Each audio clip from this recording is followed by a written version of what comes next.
me chamo Manuela Domingues da Silva e o meu trabalho será um relato de caso sobre o diagnóstico de transtorno do espectro autista, uma liberdade de ser.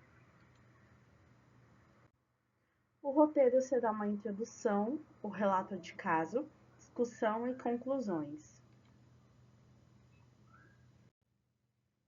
Uma introdução.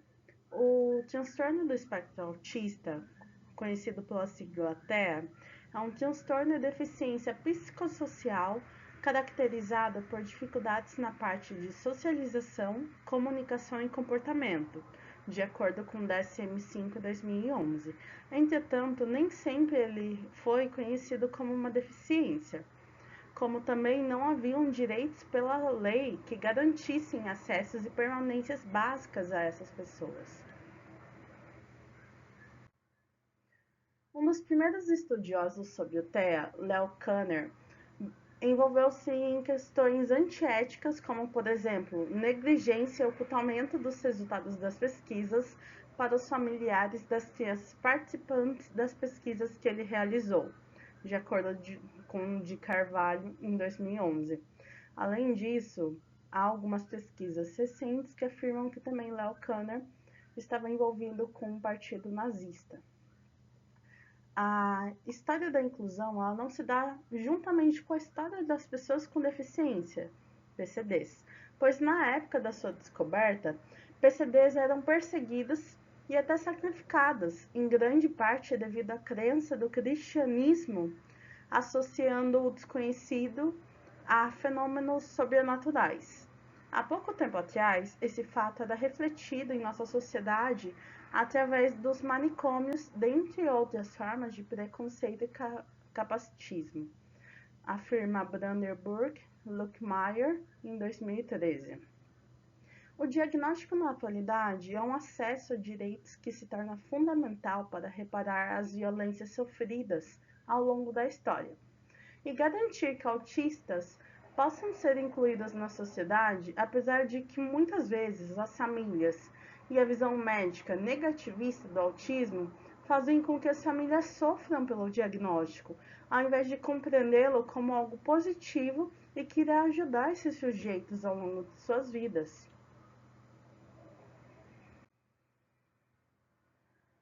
Portanto, o objetivo geral dessa pesquisa é informar a comunidade acerca do lado positivo do diagnóstico de TEA, para que compreendam melhor sobre o assunto sem disseminar o capacitismo e que essa experiência pessoal auxilie as famílias e pessoas autistas a ver o outro lado do diagnóstico. Além disso, é um tema muito importante para mim, que sou autista, cujo recebi diagnóstico tardio. E acredito que se minha comunidade escolar e familiar tivesse tido acesso a essas informações, eu tomaria parte de um processo mais inclusivo.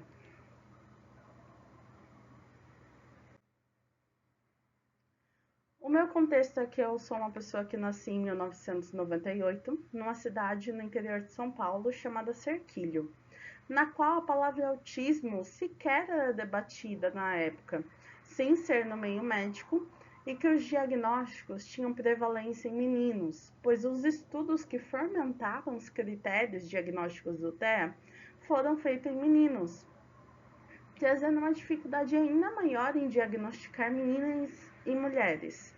Ao longo da minha trajetória acadêmica e social, eu tinha diversas dificuldades a que referia à socialização, comunicação e interesses restritos, mas naquela época, como não havia informação de forma acessível, era dito que eu era uma criança estranha. Questionavam como uma criança pode ser tão inteligente e não consegue ter amigos.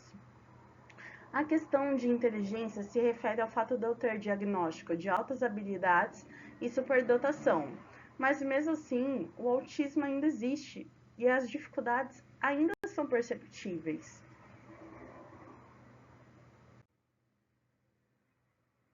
Quando eu ouvi falar a palavra autismo foi em torno de 2016, quando meu primo foi diagnosticado autista, só que o nível dele de suporte é entre 2 e 3. Mas como ele também possui altas habilidades de superdotação, o autismo era deixado de lado e sequer mencionado, pois ele não sabia o que ele tinha de diferente. apesar de sofrer por não saber, assim como eu sofri. Somente fui ouvir a palavra autismo novamente em 2019, quando eu namorei uma mulher autista. Fui pesquisar o assunto para saber como lidar com algumas situações, como crises, seletividade alimentar, dentre outras situações. Acabei me identificando com todas as características, e isso se tornou um hiperfoco que eu possuo até hoje. E estudo sobre e procuro disseminar informações corretas acerca do assunto. Em 2020, pandemia, as dificuldades que eu tenho devido ao autismo se ressaltaram com um pânico pandêmico. Após muitos estudos, pesquisas e conversas sobre, fiz documentos relacionados a mim e testes sobre autismo, e levei a uma psicóloga especializada no assunto, na qual apenas uma sessão foi possível, após ela ler todos os documentos, fazer a hipótese diagnóstica. Após isso, levei em neurologista, que apenas em uma sessão, com todos os documentos e a hipótese, foi possível ter do meu lado, formalizando o diagnóstico. Algo necessário a ser ressaltado é que eu não deveria ter sido responsável pelo meu diagnóstico, nem minha mãe, pois ela sequer sabia da existência do autismo. Os responsáveis atualmente são equipes médicas, pediatras e a própria escola, que é um ambiente propício à socialização em que é possível observar explicitamente as características do autismo.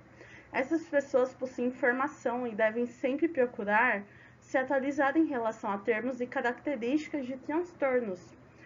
Ademais, é necessário que o próprio governo dê opções de informação a todos os profissionais envolvidos com crianças.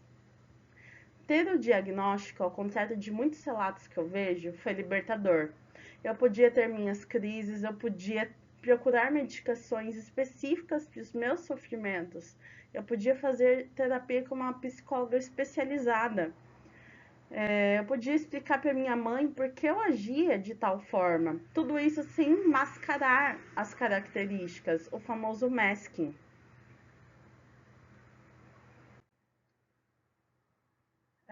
Além disso, após o diagnóstico ser eu, podia utilizar filas preferenciais como um direito, pois tenho hipersensibilidade auditiva e me sobrecarrego a muitos estímulos, como mercados e shoppings. Isso me proporcionou uma alegria tão grande. Eu comecei também a utilizar o cordão girassol. Naquela época, eu não via ninguém mais utilizando aqui onde eu moro, apesar de ser uma metrópole do interior, Sorocaba. Foi algo revolucionário, mas que todo mundo acaba perguntando por que do colar girassol. Ter diagnóstico me ajudou a entender meu lado positivo e o lado positivo de todos os autistas, que normalmente não é divulgado por quem dá o laudo, o que dificulta o trabalho das pessoas no ambiente escolar e no ambiente médico de explorar as capacidades das pessoas autistas.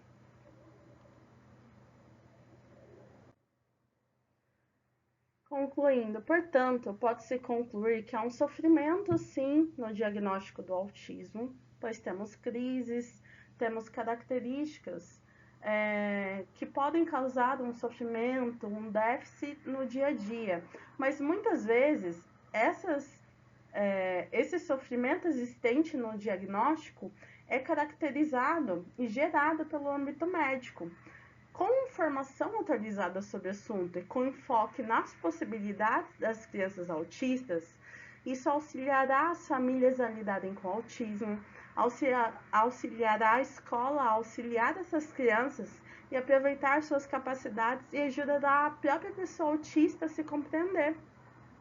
Ser autista é ter dias difíceis como outras pessoas, mas que às vezes vão me impossibilitar de fazer minhas atividades rotineiras. Mas graças a leis como proteção dos direitos da pessoa com transtorno do espectro autista de 2012, me auxiliam a me ausentar das atividades quando eu estou em crise.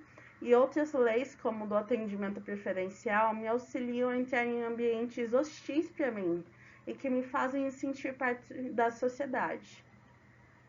Essas são minhas referências. Obrigada.